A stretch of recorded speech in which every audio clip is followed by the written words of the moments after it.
His with the intro. I think sure is way more disrespectful.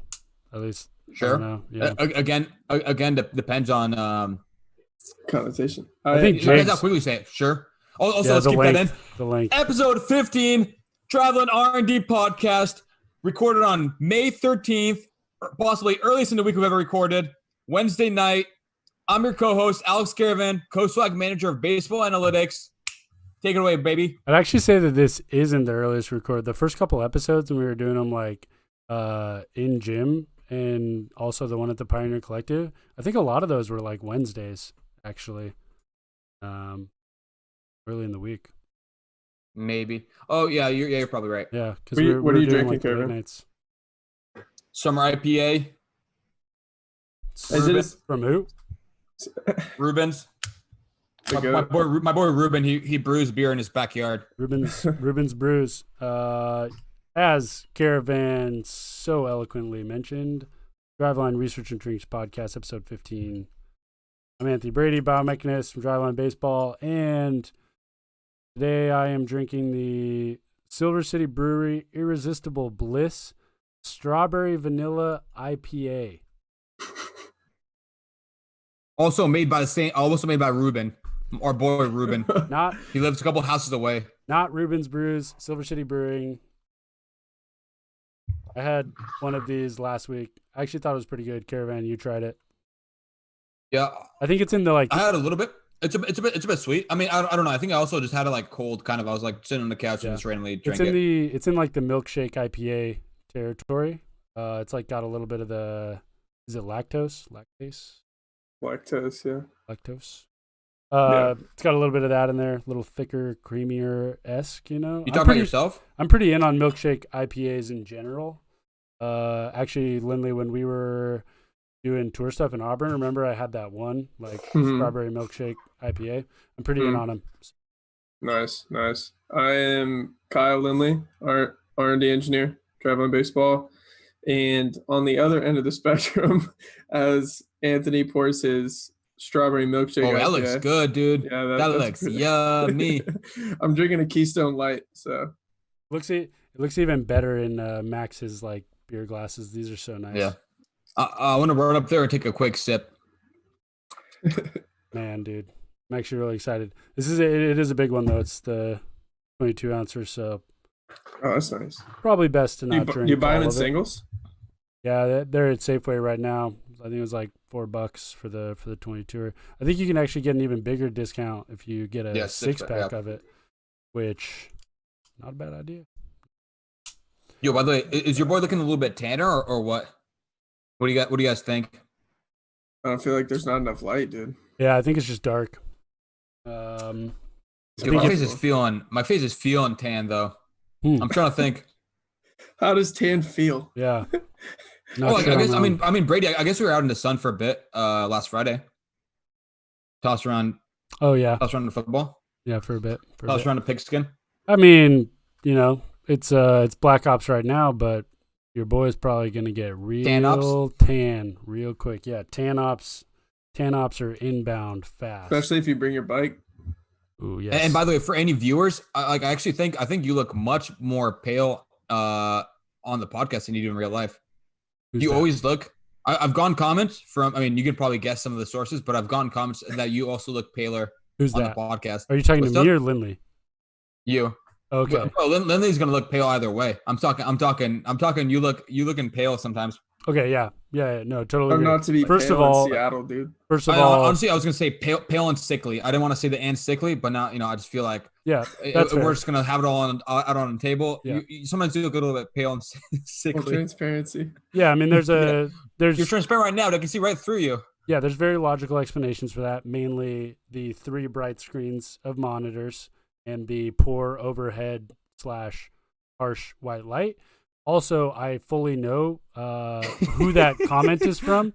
And, I mean, if we're going to talk pale, let's, So, I'll leave it there, and let's get into Last Week in R&D.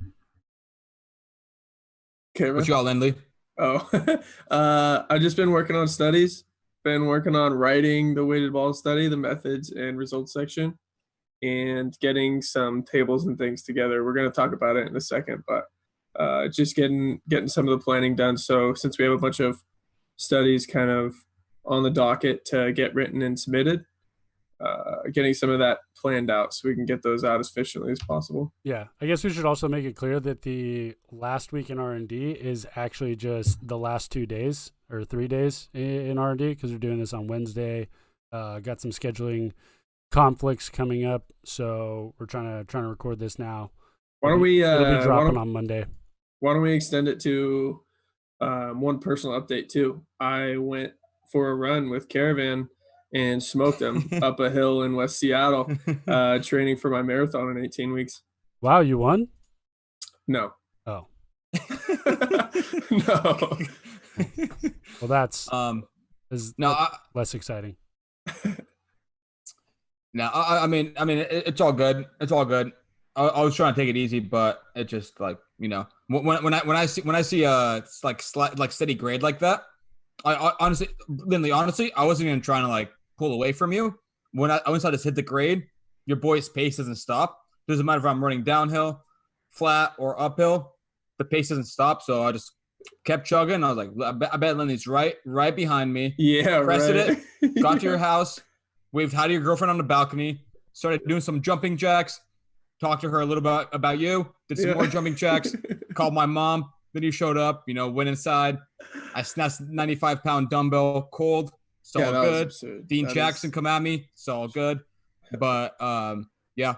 No, I mean, honestly, not bad for a amateur runner. So, you know, I think. Are you saying that you're not bad for an amateur runner? Uh, I was saying, I mean, I'm definitely not bad for an amateur runner. Lindley's okay as well. I'm going to be, I guess, still amateur, but I'm going to be much more experienced in 20 weeks. What would you classify yourself as, Caravan, in running area? Oh, amateur. Just a really good amateur runner, dog. Oh, Anthony, he told us about how he beat you to a store running while you were on his bike. Yeah. Or you were on your bike. Yeah. I mean, he got a handicap. He got a head start. Yeah, yeah. Well, dude, I asked Lindley to guess what a handicap was. He guessed 3 minutes. That would have been a nuts handicap on a nice bike. Yeah. I mean, what did we do? I also didn't know how. I didn't know how far it was.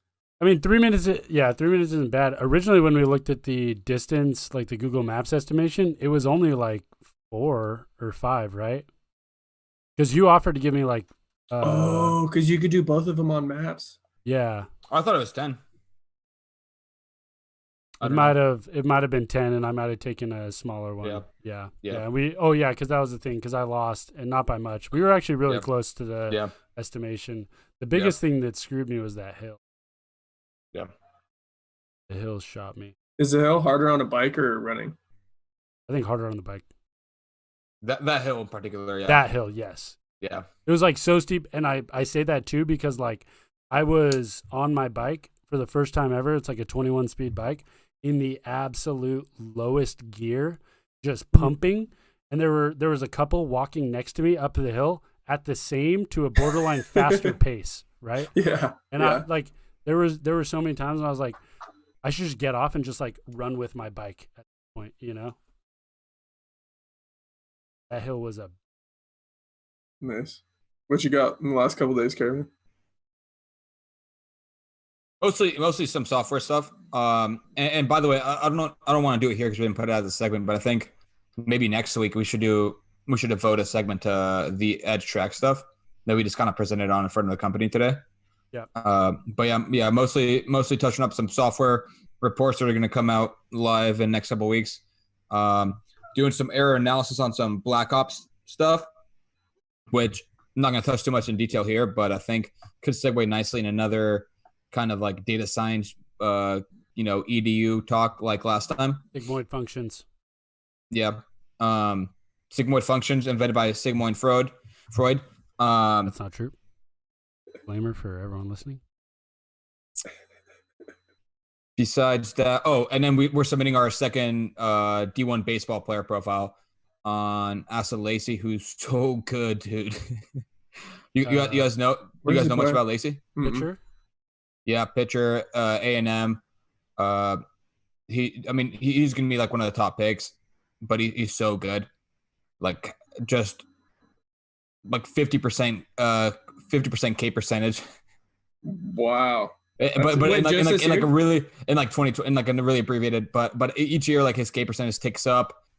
Just ERA and FIP both like low twos. How are Just you guys? dynamite. How are you guys weighting this year, like relative to other years? Like, are you mainly weighting 2019 stuff? Because like there were only what, like 12 or 15 games that got in. Like there were only Oh like yeah, there were yeah. only It'll be like 4 starts. It'll be there like were 4 starts for the pitchers. okay, yeah. So there were only like 4 or 5 weekends worth of games. Like, how are you weighting that? Are you putting a lot of stock into that, or We're not doing too much like aggregate, continuous. Like we're not doing like any aging curves. At least not yet. But what we've mostly been doing, it's both outcome and intrinsic based. But we just look at like the development of a player. Specifically, we've only had pitchers so far, but we're gonna have a hitter. But like their arsenal, so we'll talk about like success on certain pitches and how they've changed year to year. So it'll usually be 18 and 19, 19 and 20, acknowledging the smaller sample size caveat with 2020, but also like specifically putting stock in like pitch type metrics. So those stabilize much quicker, right? Like yeah, this like even if he throws a slider like only like 20 or 30 times in 2020, that slider shape is going to be much more stable than say whatever his ERA is, right? So we try to spend a greater chunk of the piece talking about like his development and actual intrinsic metrics. Okay, But gotcha. yeah, That makes sense. Yeah, because I think I brought this up too in the past. How like uh I always thought, especially in this year, especially is like these bigger named prospects and pitchers, especially in like Power Five conferences. Oftentimes they'll like have a front loaded easy schedule because those are like your out of conference, like almost like pre-conference games. Is there a lot of accounting for like opponent? try the schedule. Opponent, yeah, like opponent strength. Yeah. In Yeah. what you guys are doing. Yeah. We have shown the schedule stats build that as well. Yeah, I think just a general look at like that'd be pretty interesting to look at like past prospects, current prospects, and like collegiate baseball seasons and see if there is like a lot of these like higher end names start off really hot just because they play like weaker teams, and then when they get into like Power Five conference play, if it gets not as good. Yeah. Because the other thing too, there is scouting reports, right? Like week one, it's mostly based off of the last year. Then you've got the coaches and teams trying to like agree on trades of scouting reports and information, and those start to get built out like as they Wait, go. does that actually happen? Coaches trade in college. Coaches trade like scouting reports and things from opponents. Yeah, like there's like usually like I don't know, like agreements and stuff that goes down like in order to acquire scouting reports. Like a lot of people like build their own, but it's also like, especially when it's non-conference. So if like you and another team is in a conference together, and then like that team plays the out of conference opponent this weekend, you've got them lined up on your schedule the next weekend, and maybe you have like a common opponent later. It's like, here's this now. Gotcha. When are you doing Torkelson? Next. Caravan didn't know Torkelson was a hitter. I didn't know he's a baseball player. I thought I was doing college basketball for a second. That was like the one thing I overheard from like an analytics meeting going on downstairs. I just hear Caravan go, "Oh yeah, I didn't even know this dude was a hitter." Yeah. Well, I every time I've been trying to stress, just to encourage, especially like whoever's writing the play reports, that like research and thoroughness goes a long way. Because like the first people we did left was at Mace. I was telling like Tampa and Besky and Dan. I was just like, Becky, like it. My girl Becky. Tampa and Becky. Shout out David Becky. Okay. Well, did I ever tell either of you guys? This is a quick tangent. I know we haven't gone too much on like random tangents like this. Yeah. This is a really good tangent. This might last 45 to 60 seconds. Okay. Did I ever tell either of you guys about when I was calling? Because you guys have most of the listeners don't know, but I have random people as Harry Potter characters in my name in my phone. Yeah. And I like Or is that you like sucking up a side because you don't think it's gonna be a good tangent? No. I have another tangent after this that I messed up, but go ahead. Okay. I think I forget. I was just like I was driving the car with our roommate Max Singlebrick, and I was trying to call Oshart, actually, Jason Oshart, and I can't remember what character I put him as. Called someone else, turned out to be some random girl at the time. Right. I didn't know who it was. Right. Then Max and I thought it was pretty funny, so we decided to start calling random people. And I called this girl who's Madame Pomfrey in my phone. Like we were just like watching Madame some Pomfrey, TV show. Harry Potter character. That's what I just called does. Yeah, Madame Pomfrey is like it doesn't matter, the nurse at Hogwarts. I'm Bill Weasley in his phone. Yeah. But anyways, and I call her, don't even know who it is. Try to like awkwardly talk to someone. I'm like, hey, what's up? She's like, hey, what's up with you? I'm like, not much. Long time. Again, don't know who it is. Then she's like, oh, I actually have a call like on another line. I'm like, all right, figure that's like her blowing me off because it's like weird that I called her. Again, still don't know who she is. Calls me back 40 minutes later in the middle of watching actually a pretty trippy movie. I forget what it was. Pick up. I'm like, she's like, yeah, so what's up? I'm like, yeah. Just like move to Seattle. I'm like trying to gauge who this person is. Dude, she invites me to go. It's Thursday. We're just like talking for a little bit. Again, still don't know who she is. She invites me to go that weekend to Palo Alto, California to play something called the Chicken Game. And like, nice. I have her on speaker in front of like Max and my brother. I was like, oh, what's that? She's like, oh, just like dress up as a chicken and go from bar to bar and we all try to find you. Us and like me and a bunch of friends and you can roll through. And I was like, in 2 days to Palo Alto? She's like, that'll be a lot of fun. I'm like, okay, let me get back to you. Anyways, still don't like, and later realized the only reason I brought that up is because that girl's name is Becky. Anyways, she doesn't work for Driveline.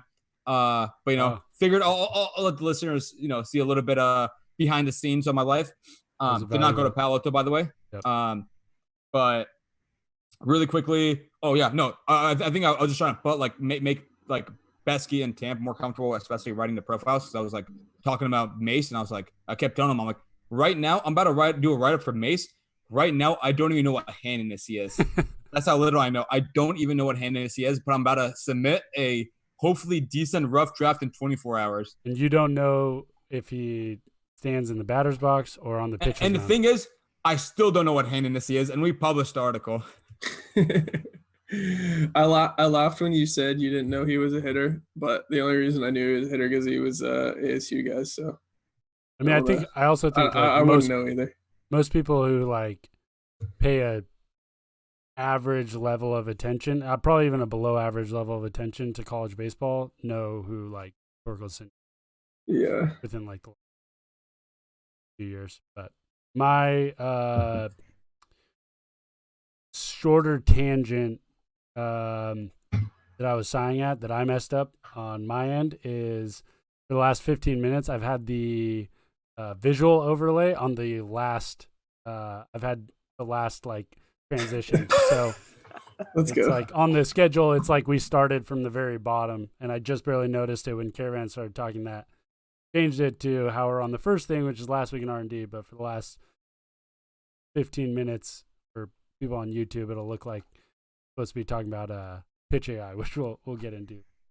Make it back around. But you're teasing them a little bit. I see what you're doing. It's a good that's a pretty decent wrap on last week in R&D. On my end, honestly, in the last couple days, nothing really worth talking about. A lot of planning, facility move stuff, packing some things up.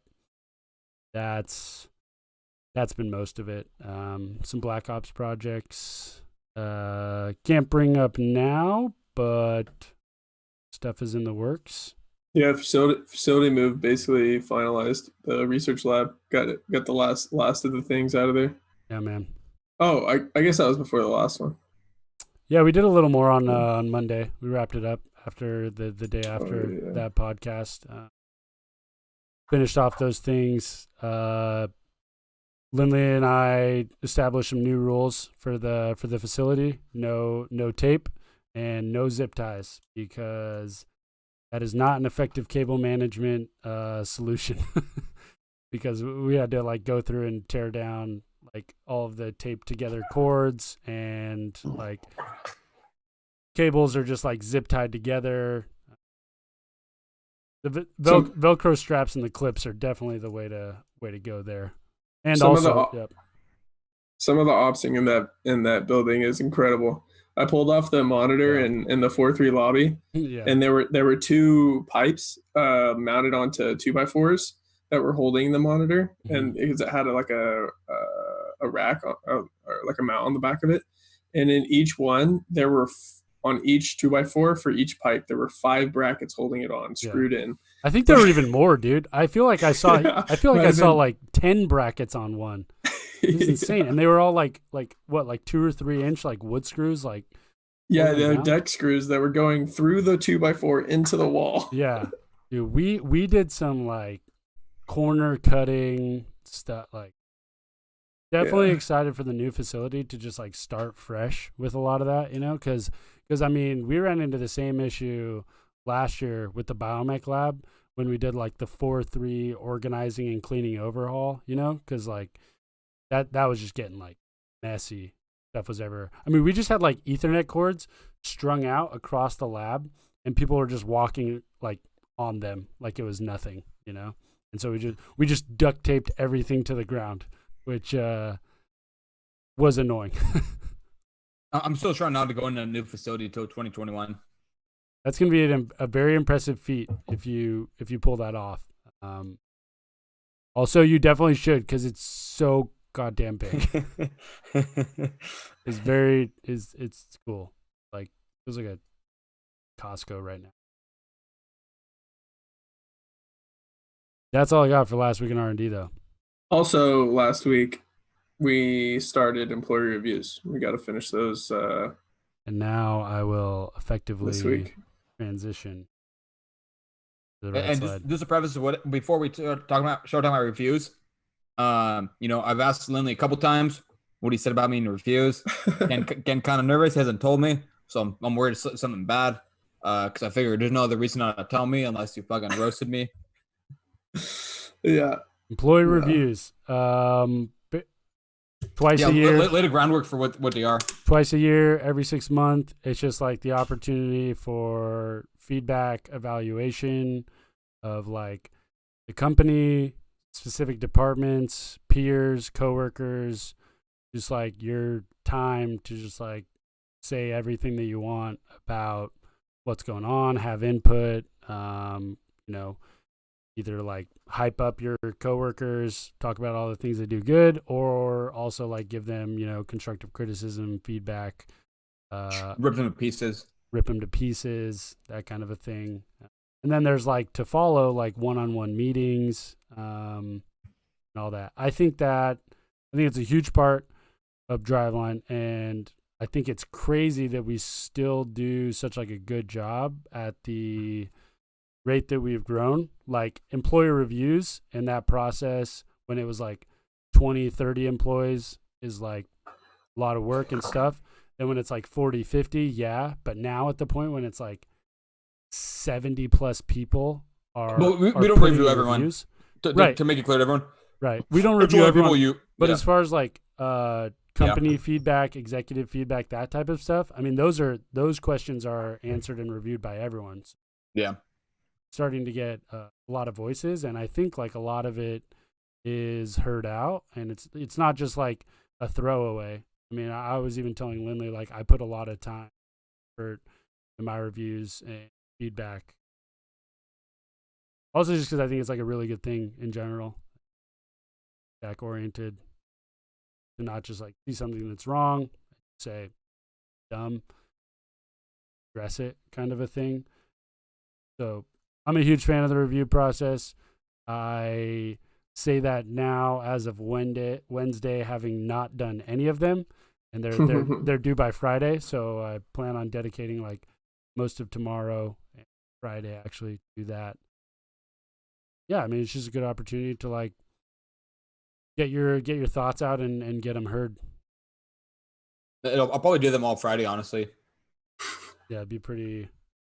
I've definitely done. I think there was one review period that happened when we were on a mobile tour stop somewhere. Because I remember me and Joe were somewhere on the East Coast doing reviews till like 4 or 5 a.m. the night before. No, I know it wasn't Boca. Worked the next morning. It was not the Florida trip. We're right there. We were also up that late on the Florida trip though. One of my favorite things about reviews, obviously the constructive feedback is good. It's hard to hear sometimes, but I think it's like helpful. But also like being able to give people recognition when they don't, or like for things that don't always get recognized by either executives or like upper management, whatever.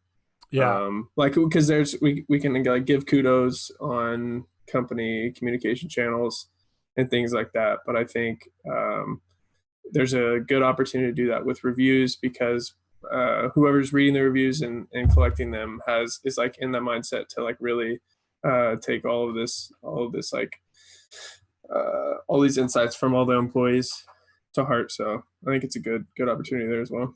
Yeah, definitely. Especially if like I think that's especially relevant in R&D when our work is like very technical and sometimes like people just don't understand it or what's going on. So to bring to light like, yo, this dude killed this shit. And like, yeah, thanks. No, I appreciate it. Honestly, if you read my rolling reviews of Caravan, it would be like a like Renaissance, extended love letter, I think, of just the nicest, thing in the world. Like, Caravan is the cutest employee that we have. He brightens my day. I would get nothing done without him. Presence next to my desk. That's kind of my review process and I can tell it's Brady because everything else is so negative. Yeah, I'm sure. Brady's the only positive one in a sea of pessimism. Caravan's got to get his shit together. He's got to do all these things, and then there's just if he doesn't throw a 75, like how's he gonna teach us anything about baseball? There's just obviously he doesn't know what he's doing. And then I'm just over here like Caravan is the best employee that incredible. Have you noticed? I mean, this probably applies more to you, Brady, than Lindley. But have you noticed like patterns in feedback from people? Like, do you kind of feel? Because I think this is like potentially one thing that happened. We've all been complimentary of the review system, but I think it's like one potential negative.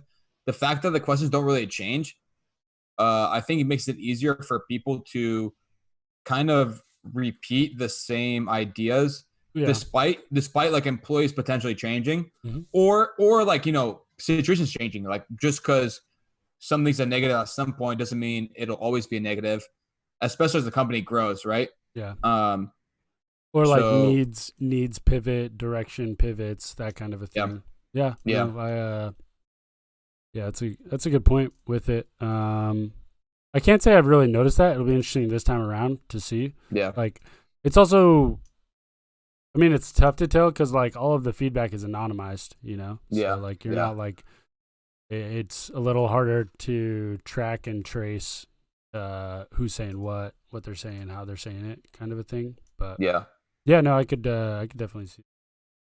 On my end, I have noticed it, and I think I've told this to you, Brady. And I think it's a valid point, but I've noticed. I mean, for me, like the consistent constructive feedback I usually get is something about just I think like most people know this, or maybe some of the listeners know this, but I didn't like play baseball at a high level or any level, but specifically I say that because most employees have played at a decently high level. And if you saw Caravan pitch, you would be amazed by that statement. You'd be blown away if that's the case. But anyways, yeah. So I think like usually the feedback I get is something like, okay, like could be around the game more, or go to games in person, or watch more baseball or something. Which I think is valid in terms of there's definitely things that aren't intuitive in me, or that I don't know because I didn't play the game at a high level, or any level. But the thing with that feedback that I've always felt is maybe it's one person, maybe it's like multiple people, but I don't know if I'll ever change that opinion in those people's minds. You know what I mean? Like, I feel like I could watch 5 baseball games a day, which I clearly don't. But I'm saying I could do that for a year straight, and they would probably still the intuition of me being that like specific slotted person. Yeah, Like that's almost always gonna stick. And there's like legitimacy to that stuff, right? Like grips, like like I can look at a grip tracker and like memorize the grips and the pros and cons out of it, but there'll still be cues and people like mentioning stuff about the grip that like I isn't intuitive to me or doesn't make me think instantly of a certain pitch. But yeah, I mean, I bring that up just because like for me that is probably the one biggest negative of reviews. The fact that the questions don't change year to year, that makes it easy for someone to be like, oh yeah, okay, here are the positives, and oh yeah, okay, negatives, okay, think negatives, okay, right. And that is like the reason I think a year ago or so I pointed out, or I had that one message. I don't know if you're working full time, Lindley, but I think you're still on Slack and Basecamp, so you might have seen it. I don't know if you saw like my message about the phrasing of some of the questions. So I thought the phrasing of some of the questions was like a little intentionally negative, almost like fishing for people to give negative feedback, even if it doesn't exist, right? Like put someone on a spot. So like for me, again, I'm not saying it's valid or not valid, but if you don't have any feedback of me on the spot and then you're forced to shoehorn a negative one, there's some very low hanging fruit. That's right? That's the one that you just like grasp at. It's like, yeah, okay, you know what I mean? It's like, what's wrong with Caravan? Yeah, nothing comes to mind. Yeah. I mean, again, not saying that there's nothing wrong. I'm saying there could be tons of stuff wrong. But if you don't think of that, then you're just going to be like, oh, yeah, well, I mean, he like doesn't actually throw hard. So he probably like can't relate to that on that level. And, whether or not that's true, I mean, it probably is certainly true compared to other situations. But like if you have that idea, that'll like never change regardless of like how much I immerse myself in baseball, actually playing, like I'm, training, watching, whatever. You dedicate yourself to a 5-year gap, like program, training wise. Enroll in an NAIA school. Try to make the team. If you do so, play. You can play NAIA when you're 40. That's how you solve that. Dude, but even then, it's a whole different vibe when you're they don't talk about like I haven't felt the pressure of like trying to go pro, So then you try to go pro. Good point. Good point, Caravan. What do you got? I gotta go now and start training. Hey man, I see the documentary right now. Very skilled amateur runner turned pro baseball dreams. Yeah, that's good. We have the Joe Marsh story. What, 73 to 90 or something like that? Yeah. We have the Alex Caravan story. 35 to 90. Well, what'd you get? 69? I honestly, I think 69 is where I what I top. 69 to 90. That would be a hell of a story. I think we should shoot for it. There's a lot of opportunity there too. And then conversely, the Kyle Lindley story, 60 feet behind the 10 feet behind. Yeah, that's right. That's right. Or 60 feet behind to marathon. Decent amateur runner to good amateur. Yeah. Yeah. You want to get into research papers? Yeah. Yeah, I'm down. Do you want to do a quick run of like what studies we do have on deck? Yeah. Do you have that? Do you have that like kind of like on the spot? I mean, I think I can help you. I think we can help you out with stuff that you might miss, but I think it might be worth just doing like recaps since we've like spent so many episodes mentioning different studies. Weighted ball mount study, which is looking at kinematic and kinetic effects of throwing different ball weights. We have a mound position study, so like which side of the rubber you're on, how does that affect biomechanics? We have and all these studies except like one, if you're going to mention that one at the end, the pull down study, all these studies, like everything's been collected, processed, and analyzed. So essentially they're in the writing phase, except like the writing phase itself might take quite a while, given like all the priorities in front of us and the fact that, there's like more studies than people that write them. But yeah, keep going. Yeah, definitely. So the weighted ball study, the mound position study, we have a spin characteristic study to see how biomechanics relate to Rapsodo metrics. We have 2 validation studies. We have a KVS validation study and a BLAST validation study. We have a DK validation study as well, but that is that's another we have another validation study. And then what's that? Is that 5? And then the 6th, I think we have a 6th. No, I think that or then the pull down study, which hasn't been analyzed yet. I think we have a total of 7. I might be missing one. We have a plow study, or we're doing the same thing as a weighted ball study, but with plow balls off of the mound. But that we're hoping to get a couple more subjects before we close that one out and start writing and analyze it. So yeah, that's what we got going right now. Yeah, and the pull down study is actually semi-ironically, because I'm not a huge fan of people using ironically as an easy kind of plug-in word.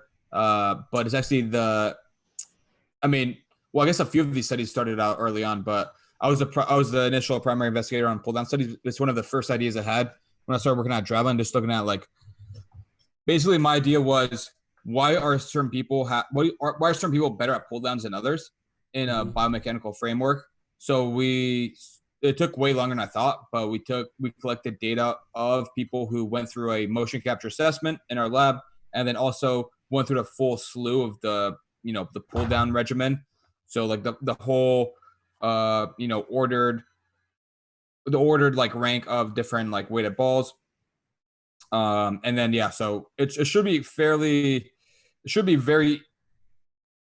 straightforward to collect the data, because it's just motion capture data, and then people, it's like passive data collection. They'll either go through a pull down or they won't. But yeah, we finally have enough people, and we'll probably tackle that at some point soon. But I think that study also started in probably early 2018. It's also a very common thought that trainees always have, and just outsiders looking in, oh, nice, you pulled down a baseball 108. What does that even mean? How hard can you throw off a mound? Yeah, kind of a thing. And also that's definitely the people trainees in the past who get super frustrated are the ones that pull down up close to 100, but then can't hit 90, and they're just what is going on? I was like that in 2016. A lot of times I was were you pulling down pretty close to that. I think I ended PR pulling down 98.6. I think is the hardest 5 ounce I'd ever had. But then my first bullpen following that, I didn't even hit 90. It wasn't until my second mound velo. My first mound velo. Had you hit 90 before already? No. It was 87, 88. I think I topped 88.8. And the second mound velo was the first time that I'd hit 90 again. But still, I was just blown away by that spread. Especially because my baseline pull down was I think 95.1. Oh, was my so peak. it was always higher. It was 94, 95 for baseline pull downs. And then it kind of went up. It took a huge deficit. It took a huge dip. I went into a big deficit where I couldn't pull down above 92, 93, and then 2.5 months into the training, super compensation kicked in and all that, and then it was I just had a day where I PR'd on every ball, 98 plus in pull downs. But even then, first time going back to the mound, I still had a spread of 10 in miles per hour from 5 ounce pull down to mound velo. And I eventually got that to within 8 miles an hour. I hit 90 in the pen. And then when I went off to school, I had a bullpen where I was 92, 93, I think top 94. So this is 2017 or what? This was 2016. This is 2016 summer going into 2016 fall. 2017 was the year I had to make the switch to sidearm. Torrey labrum? Because the old labrum issues. So. Yeah. I don't think it's a novel observation, but I think it's pretty clear that larger people, taller I'm athletes, sorry, what? Sorry, what? People that like a lot of donuts. Sorry, what are you saying right now? No, just like I'm just saying, people that are above average body mass. What's your body mass index? I mean, right now I don't know. What? Right now I don't know. I don't know what's like 206 and 5'11. 206 kilograms. That's like what? Okay. 400. Okay, what are you getting at here? 12. No. I meant like really tall people. I'm 5'11. You're what? I'm Five what? 5'11. Yeah, I know. I'm not talking about you, dog. Okay. What are you saying then? I'm saying like taller people like 6'4" plus. I'm really hung up are on you keep saying large, in Yeah, context large, of my like- story. Yeah, large, like you see how much space you're taking up in a room, and then like you see like I'm barely taking up any of the screen. You see this? Right. Okay. Sure. All right. Larger people do what, Caravan? No, larger people are like much worse at pull downs. Really? Yeah, I can see that. Yeah. I have obviously again this is like the antithesis of a quantitative analyst, but Mhm. I've like noticed it, and it makes some logic to me. It makes sense to And- me too. We could probably Yeah. run faster. Yeah, Probably Yeah. More of an athlete. Probably just more athletic, honestly. I think like athleticism and coordination and pull downs is like one of the biggest things. There's also a reason in there why I think I made a big jump. Like yes, the super compensation and everything, but you dropped also the donuts. What? no, I did not drop donuts. I used a different like kind of like Donut. technique almost with my pull downs. Increase the athleticism donut wise. You ate after instead of right before the pull down. Ooh, he could be onto something there. That'd be smart. How many maple bars have you eat? What's your record for No. maple bars in a day? No, I don't think so. But I will say though that the first time I ever hit 90 with a gray ball was following like a massive, just like embarrassing crushing of Burger King, and there's actually like video documentation. Burger of King, that. dude. Yeah, dude. Yep. It was close by to the facility. I hadn't eaten. Also, like while I was at school, pretty into Burger King. You better say you hadn't eaten that hour, right? You better say you hadn't eaten that hour. Yes, it's exactly what I was getting at. But it was also in the time when Burger King had the whole like, and I hope they still do. Great, 20 Curly fries. 20 nuggets, 20 chicken nuggets for $1.50, right? Like, Oh, really? I mean, I come don't I'm on. about to know. order some Burger King right now. I don't know if it's 20 anymore, but it's definitely very cheap. But you do for do chicken nuggets, remember the like 20 nuggets for $1.50. It might have actually. I usually preferred McDonald's. Let me walk that back. It might have been 10 nuggets for $1.50. Yeah. That sounds right, because it was 20 nuggets for $3 compared to McDonald's option of 20 nuggets for $5. So I'm pretty sure I got 3 orders of that, 30 nuggets. Also, you got like chicken burgers, all that. Mhm. I got that, crushed it, and then felt good later that day. First time ever PR'd, hit like 91 with a gray ball. First time I'd ever hit 90 with a gray ball. I hit when I trained in summer 2016. Not once did I hit 90 with a gray ball. I hit 89.9 3 times on 2 separate days. Did you ever have Burger King? I did not. Not in Yeah. 2016. 2017 fall winter. I did some Burger King investigations, and I was pretty convinced that was part of it. Actually, Jack Bannon, Oh man, the artist, the legend. right now, was actually filming it, and that's why there's video of like me saying, like, he has a camera on me, and I'm like, oh, I feel terrible. I just ate so much Burger King, and then it cuts to like me just ripping a gray ball and hitting like 91.2, and it's like first time I ever hit 90 with a gray ball. Messing around. This is by far our least scientific podcast so far. Yeah. I mean, it happened. It happened. I don't know. Evan, you mentioned the pull down study got started in like 2017 or 2018.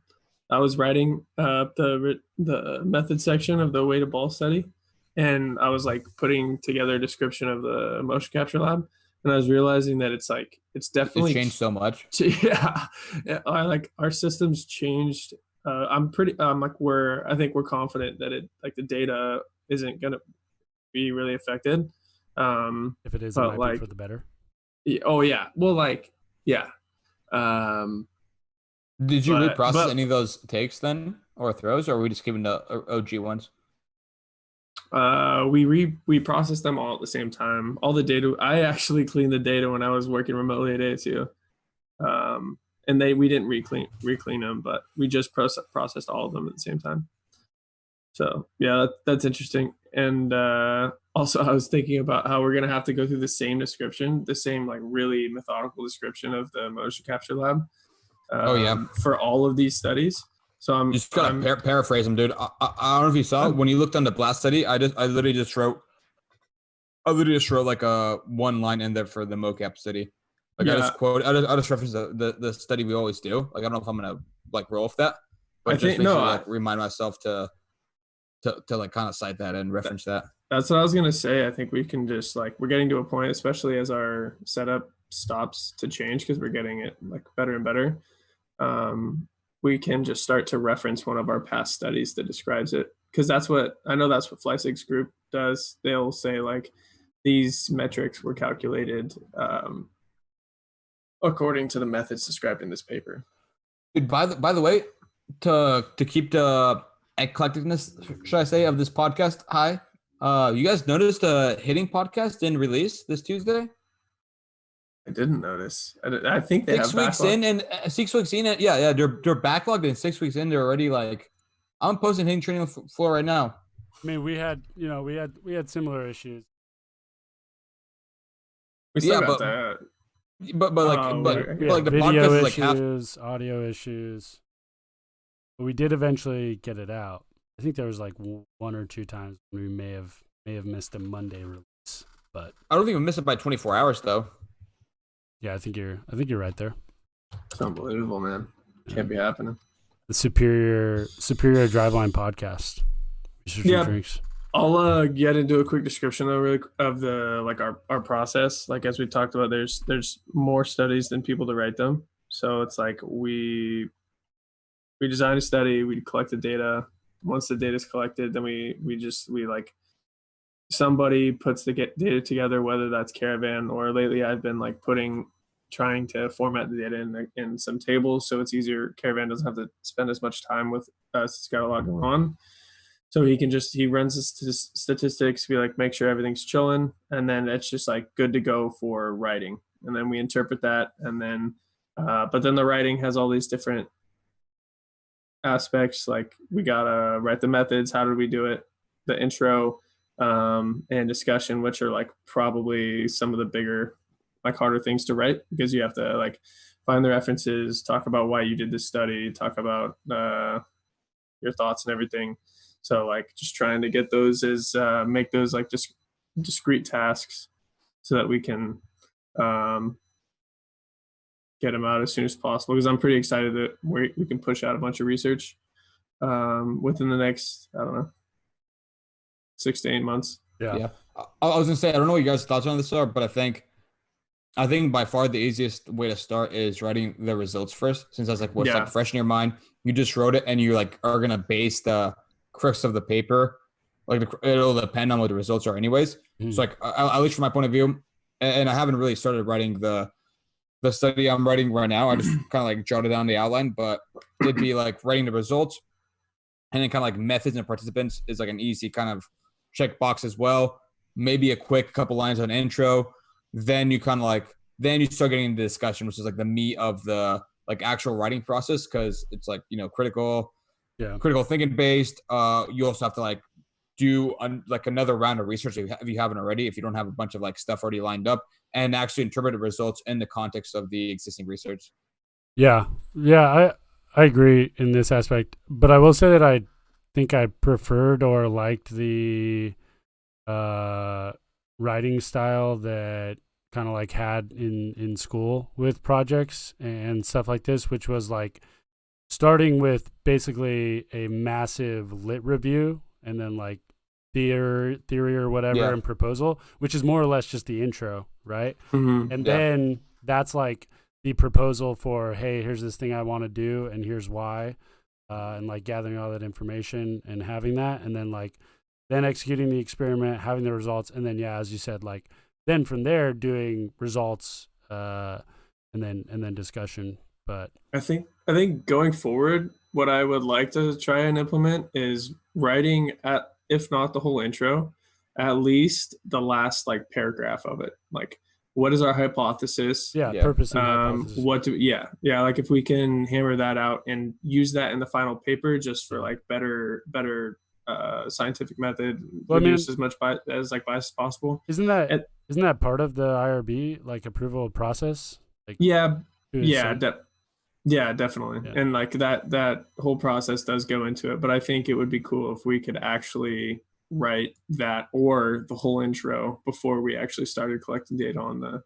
Yeah. I will say that I noticed that as well, like in doing the IRB proposal stuff from like here on the Driveline side. It was way less intensive than like in school doing like a independent research project proposal or even like thesis stuff, like just to get past stage 1, the like professors and stuff were just demanding so much intensive like literature review and all of that written out before you even get to like, an idea of what the methods are going to be and then actually doing the experiment kind of a thing. And I did like that system a little better. I guess it's kind of tough now though with like how we do things of like get IRB proposals out and on the docket, and then projects just kind of like sit for a while sometimes. Like they get backburnered.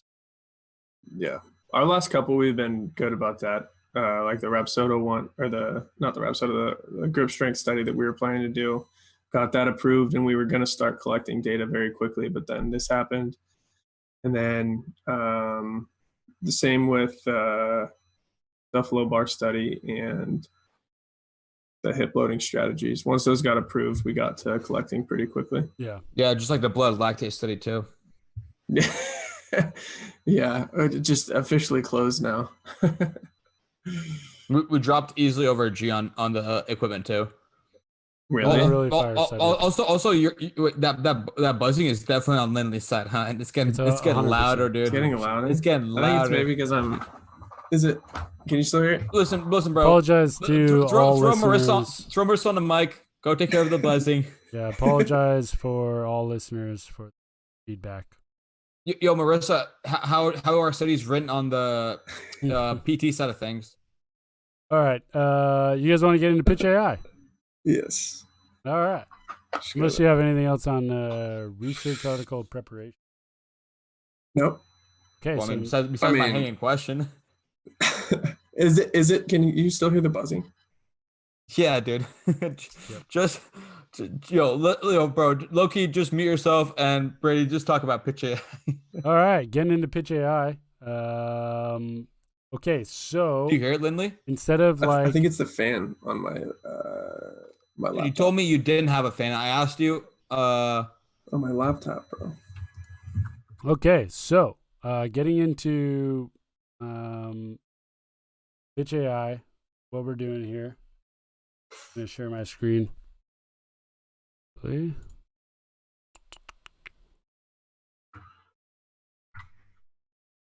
So we talked about this a bit on last week's episode. Caravan, stop typing. That was the buzzing sound in okay. On Lindley's side. We talked about PitchAI a bit in last week's episode. Also, again, I think Tosh brought it up in some of the stuff that we're doing with like integrations and things that we'll announce later on. But PitchAI is the like single camera, shoot an open side view video of your pitching mechanics and get like a biomechanics report, like a 3D motion capture with your iPhone, right? Obviously, there's like limitations and constraints there. This is an article post by Dr. Mike Son, who we're working very closely with on this project and kind of like how we can work together. I think it's especially important right now in like COVID-19 and all of the remote training that's going on. So we can't have athletes in our lab in our motion capture doing biomechanical assessments. all of that stuff. But if you have an iPhone and you can like set it up, take a video of your mechanics, we can create a pretty good biomechanics report. Wait, serious question? CV, pose estimation stuff. iPhone doesn't matter, right? No, it could be any type of camera. Yeah. Ideally, like 240 frames per second or higher. So like the iPhone has really good slow-mo capabilities. And so want to use that for better like. Is the Droid video is worse? It might be. I mean, the quality might not be as good. I think some of the, this is kind of besides the point, but I think some of the Androids are focused around their camera. I think some of them have some ballin' setups. Yeah, and I think actually in this article, San mentions that they used a Sony RX100 camera too. So yeah, it could be any type of footage, right? But the idea is like to get as consumer as it can. Like, not everyone has a Sony RX 100 VI, but a lot of people have iPhones, and if like, you have an iPhone and can just take a video of your mechanics, and you could also do it at just like a game in a game setting, like value and effectiveness. So this will be linked in the descriptions on the YouTube and on the audio platforms. But PitchAI went to spring training, and this is kind of like a wrap on a couple things that they did in spring training, shooting biomechanic footage, looking at the kinematics that came from it and report that came out of it. And they actually did a couple interesting tests with that. So they went to spring training games and like other facilities and stuff, took side view videos of the mechanics, and as the viewers can see on the YouTube, go ahead. I was going to say pitching mechanics to be clear, but it's in the name, so you can disregard my silly statement. Yeah. PitchAI, pitching mechanics. You create like a pose estimation of the mechanics. These are similar to like the 3D skeleton GIFs that we've put out, but you're creating a like biomechanics solution that is like measuring the angles and positions and velocities, all those kinematics, with just an iPhone and a side view. It does it in 3-dimensional space. So one thing that Son and them did when they were in Arizona is actually, and like Caravan was even talking about this before reading this article, about looking at error or variance in, does the camera have to be like straight on from the side, and if you shift it to the left or the right at certain angles, like closer to home plate, closer to the outfield, does that angle like mess up the measurements that you're going to get kinematics wise? Because if the camera isn't in the same position every time, is the pose estimation going to get like worse kind of a thing? And so this article is actually a breakdown of going through all that and comparing various camera positions. He has them outlined as C1, C2, C3. So captured 5 pitches from directly beside the team's open side camera, so like straight on, and then 15 feet closer to home, and then 30 feet closer to home. So creating like a not as basically just like not a 90-degree angle from the viewing the mechanics, and seeing how the within pitcher like variance was adjusting based on that. And I think like the results were pretty promising. Also, like, just to say, as far as like these metrics go, they line up pretty closely in terms of like a general validation accuracy with what we see in the biomechanics side. Shoulder abduction at foot strike being right around 90 degrees. You can see that in various camera positions there was a little more error, a little less, but in general across the board, there's like pretty good accuracy. Yeah, it looks really tight. It looks really tight. The confidence intervals too on the graphs. Yeah. Right now you have the screen on shoulder abduction and at different peaks, but I guess like it looks like a shoulder rotation. The intervals are a little bit wider, but that's probably speaking towards some movement and angle as well. Yeah, so external rotation, with that being like a axial rotation around the humerus, that one's going to be not as good. Like for those listening, the graphs have a much wider variance in external rotation, not as much in shoulder abduction. So like that kinematic parameter looks really good. Hip shoulder separation has some variance in ball release, but at certain phases in the throw, it looks a lot better and it's promising. And I think this is just like generally really cool to know because it's like not as dependent on the camera has to be in the perfect position.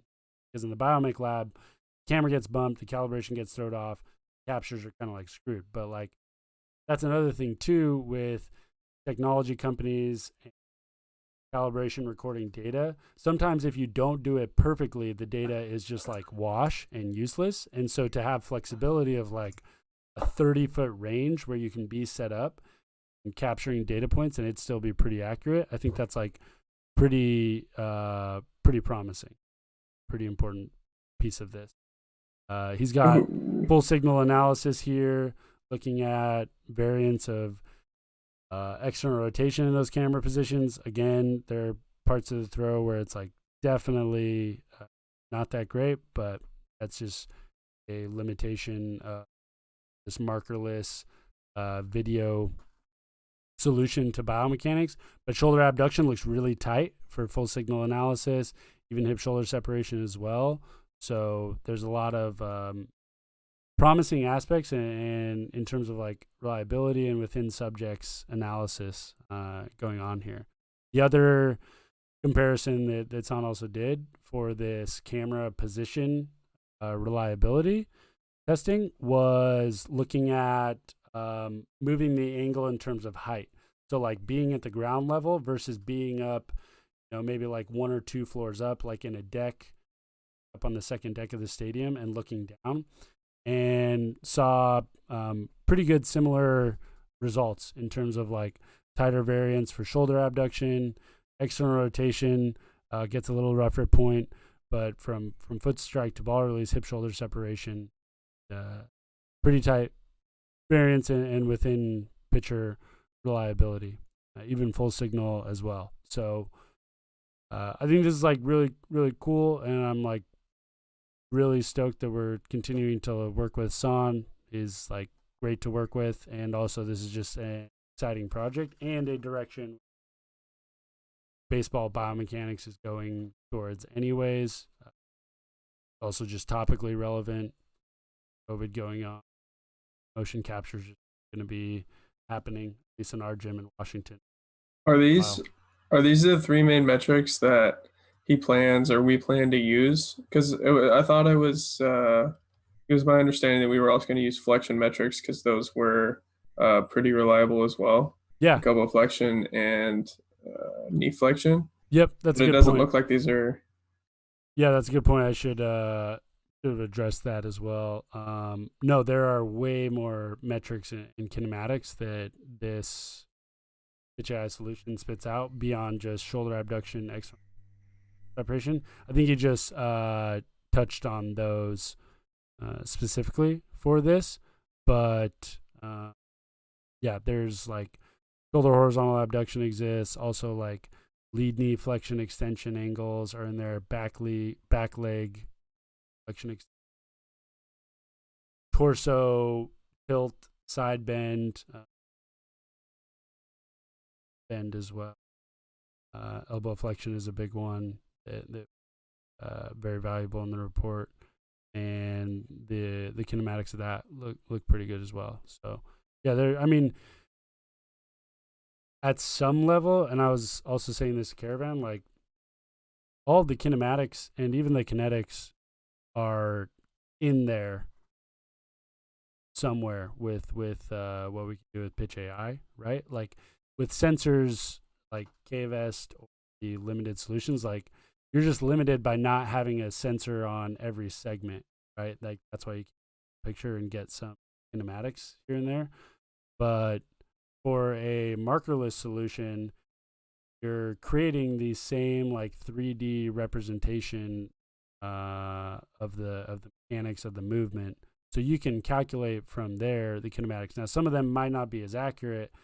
And also especially when you get into the kinetics, you're making assumptions on or estimations on limb length and size, and then trying to insert moment of inertia, inertial parameters to estimate and calculate those. So those are going to get a little messier. But for being able to just set up your iPhone and throw a pitch and get a biomechanics report, an objective,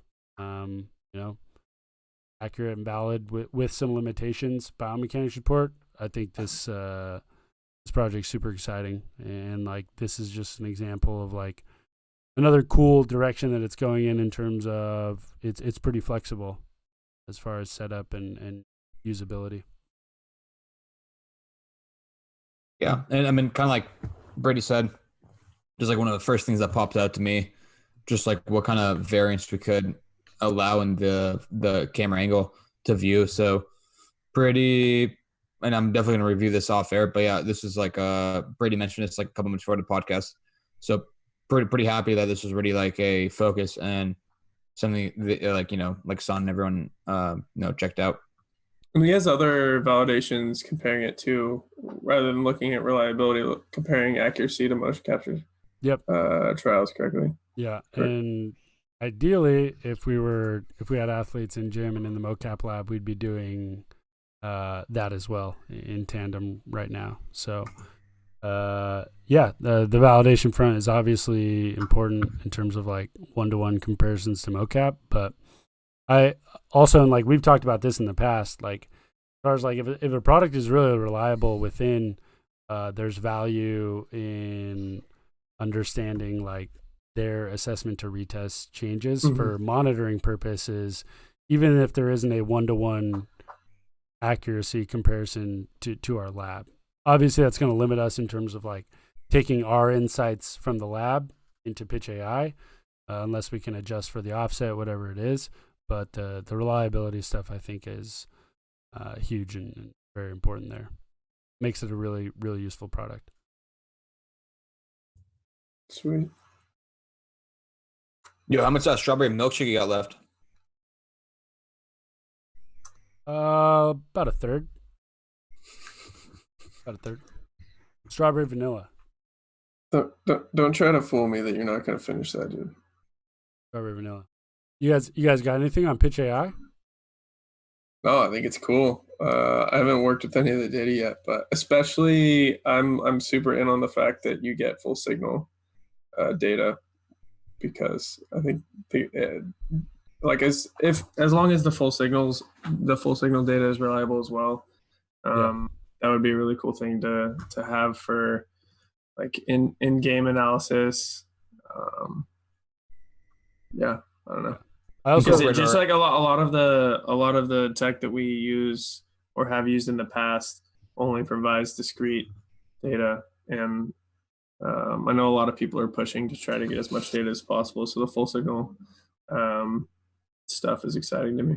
Yeah, I also think it's I'm definitely excited about that, but I know quick point two that has me super fired up about this, and especially on the PitchAI side, because Caravan and I have talked about this before with all of this partnership stuff going on and integrations with various companies out there. It's also just super cool that Son is super awesome to work with, and it's it's adding just another person to our team, and their group is great. So it's just especially in a time when R&D, Driveline in general, just hiring freezes, not a lot of stuff going on there. It's we now have new people in our team that we're interacting with and working with, and they're great to work with, and that's super exciting and just like that. So I gotta give a huge shout out to Son, who's a listener of the podcast. Very great to work with. Let's go.